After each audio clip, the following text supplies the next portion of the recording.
Darkness had engulfed everything. A dreadful silence and eerie desolation surrounded me from all sides. From far away, the occasional barking of a dog echoed through the air, sending chills down my spine. My heart was tightening with fear, and yet I was out in the deepest part of the night. I never liked traveling at night. From the beginning, I always made sure to reach home before sunset, no matter where I went. But tonight was different. I couldn't understand what had come over me. Iqbal had even tried to stop me. He had warned me, "Your road isn't safe at night.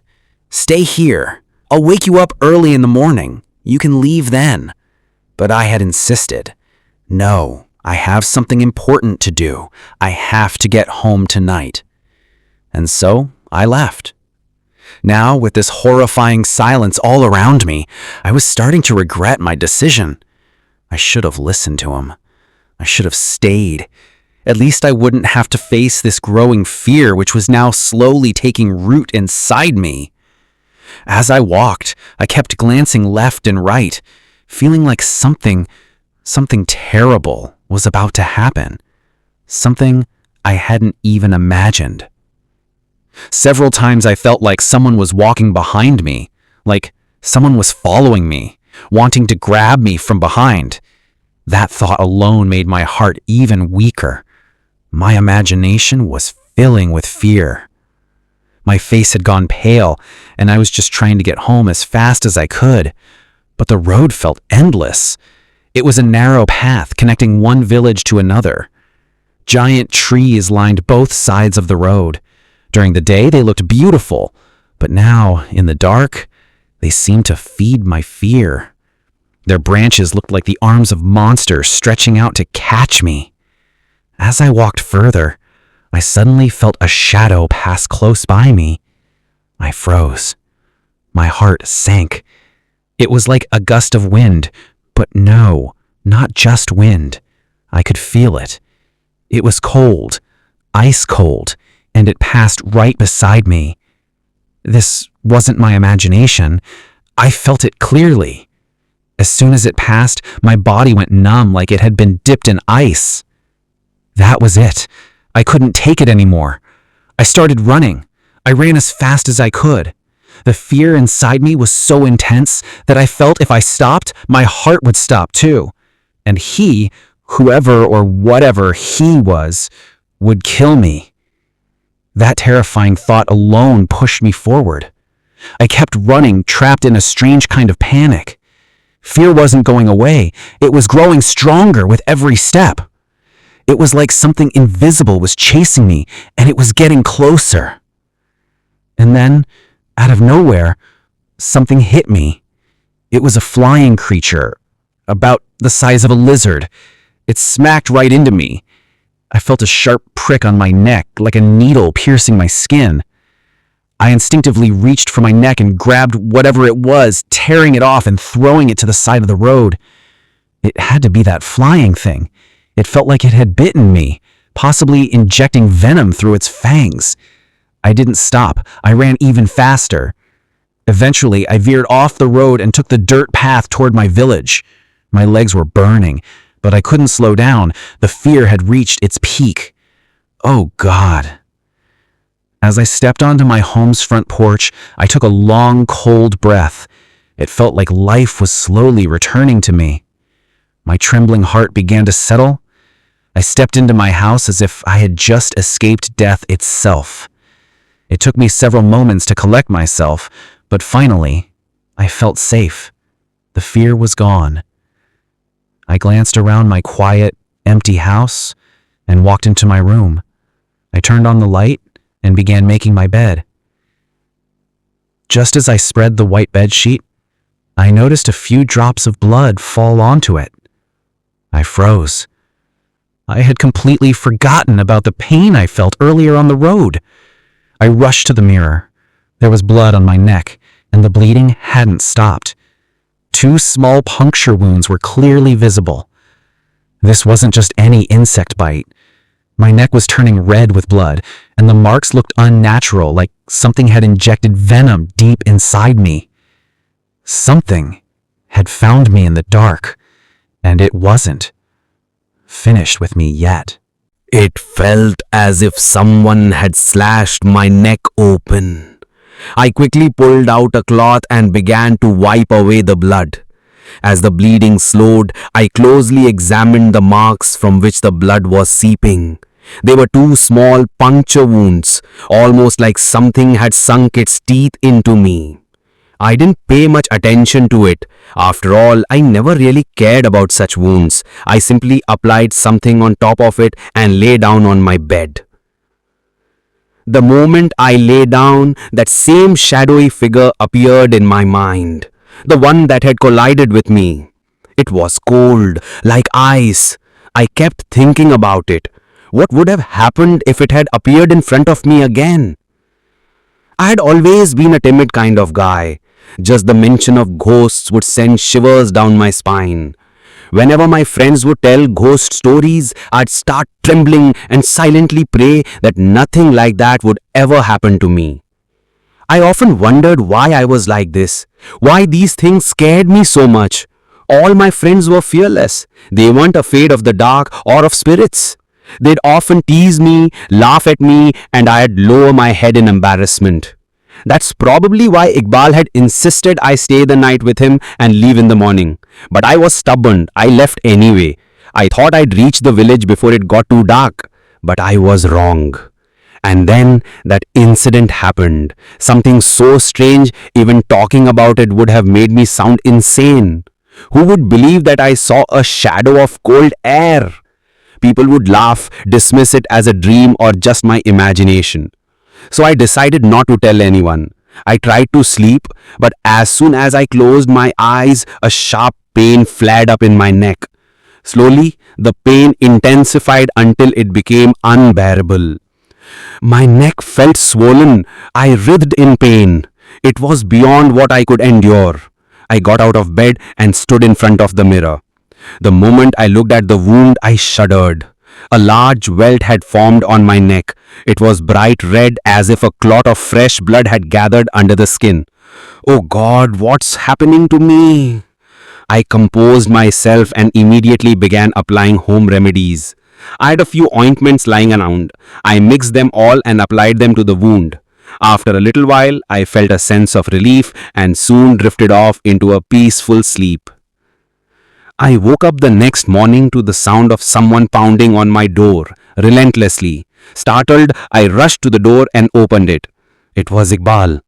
The moment he saw me, he said, "Looks like you didn't sleep all night. You took forever to open the door." I simply replied, "Yeah, something like that." Then his eyes fell on my neck. He asked immediately, "What happened to your neck?" I replied, "Some venomous insect bit me last night. Come in, I'll explain." He stepped inside. "I told you to stay the night. You never listen." With a sigh, I said, "Yeah, I should have stayed. It was a mistake." Then I hesitated and continued, "Iqbal, can I tell you something? You might laugh or not believe me, but last night I saw a shadow." Iqbal's eyes widened. "What kind of shadow? A man's or a woman's?" "I don't know, just a silhouette. It was cold, like ice. It brushed past my body. For a few seconds, I was completely numb." Iqbal took a deep breath and said, "That shadow must have appeared near that old tree, right?" I looked at him stunned. "Yes, exactly that place. But how do you know?" He softly replied, "Because the same thing happened to me. Not once, but a few times. Every time I passed by that tree at night, I saw a shadow too. It looked like a woman in a white dress, standing still, leaning against the trunk of that tree." I still remember that night vividly. The first time I saw her. It was dark, the kind of pitch black silence that makes you question what's real. And there she was, standing by a tree. The moment I laid eyes on her, one thought echoed in my mind. She's not human, maybe a witch or a spirit in disguise. But one thing I must admit, whatever she was, She was breathtakingly beautiful. 3 days ago, I actually spoke to her. I was staring at Iqbal with intense curiosity as he recounted his story. All my focus was on him.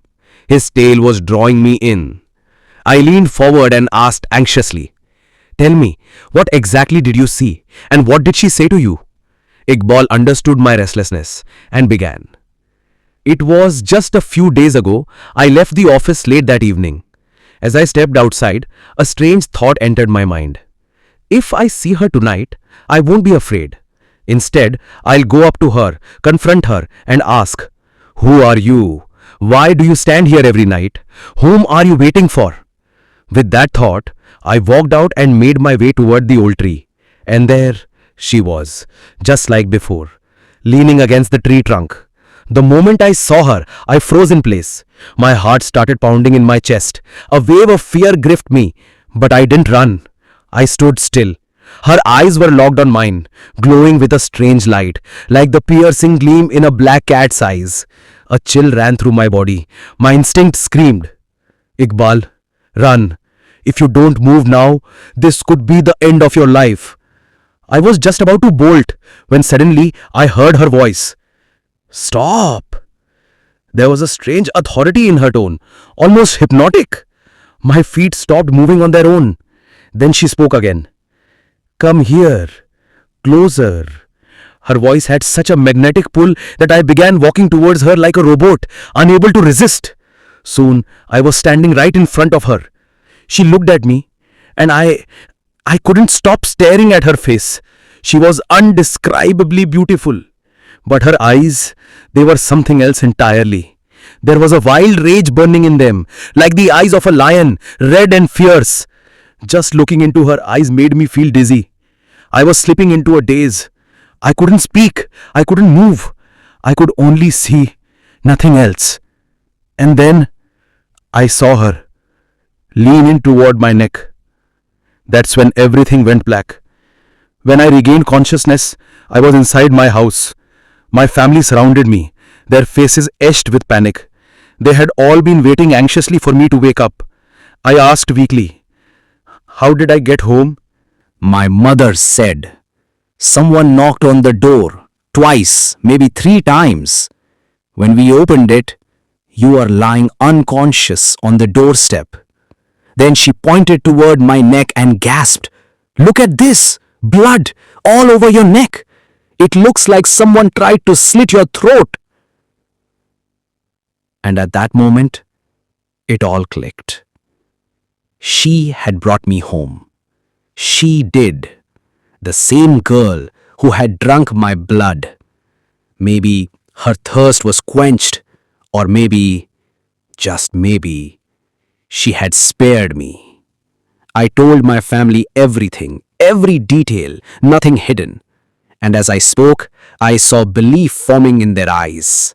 They had heard rumors before about that tree. People say it's haunted. They have seen her too, always in a white dress. Whoever falls under her spell, she drains their blood. Those who run survive. But I didn't run. I willingly surrendered myself to her. When Iqbal finished his story, silence fell between us. The curiosity on my face had turned into sheer terror. The thought had started creeping into my mind too. Why shouldn't I try to see her the way Iqbal did? But now even the thought of her filled me with fear. I turned to Iqbal and asked, "Man, why didn't you tell me all of this yesterday? I was with you the whole day." He replied, "I thought about telling you many times, but I know your heart. If I had told you, you'd never dare to step outside at night again. That's why I stayed quiet. But the moment you walked out of my house, I knew you'd end up seeing her. Though, according to you, you didn't actually see her, just a figure, a white and red silhouette." I nodded and said, "Yeah, that's all I saw. If I had seen more, I would have told you. But there's one more thing that happened to me. The wound on my neck. While I was running, something flew toward me and struck my neck. It looked like some kind of lizard. If not a lizard, then something of that size. As soon as it hit me, it sank its venomous fangs deep into my neck. My neck went stiff immediately, and the pain was unbearable. It felt like poison spreading through my veins. Continuing, I said, "But I don't think it had anything to do with ghosts or spirits. It was probably just some poisonous insect or creature." Iqbal nodded thoughtfully. "Yeah, maybe. But whatever it was deadly. That venom was no joke. Anyway, forget about it for now. Whatever it was, let it be. Just get ready quickly. We've got work to do." I said, "Just give me a few minutes. Let me shower and then we'll head out. I'll grab breakfast on the way." With that, I went to the bathroom, took a quick shower, got dressed, and we both headed off to work. We both worked at the same factory, though in different departments. He'd go to the labor section, while I went to the office. We chatted on the way like we usually did. After reaching the factory, we went our separate ways. Later that day, we met up again during lunch. We were in the canteen, eating together with a few other coworkers. In the middle of casual conversation, Saki suddenly said, "Lukman's dead." We were stunned. We couldn't believe it. Lukman was one of our best friends. We immediately asked, "What happened to him?" Saki replied, "A few days ago, he left here in the evening. It was already dark. Maybe that very night was the night of his death. He had no idea that death was stalking him. As soon as he got to the village road, nobody really knows what happened after that. The next morning, his body was found lying on the same path." With a thoughtful expression, Saki added, "People in the village believe he was killed by an enemy, but I am convinced it was something supernatural, some ghost or spirit. Lukman was really close to me. He used to tell me everything. He once told me that he had fallen in love with a witch." "A witch?" We all gasped in shock. Saki nodded. "Yes, he said she was so beautiful that after seeing her, he'd forget the entire world. She was a shadow, an enchanting, alluring shadow.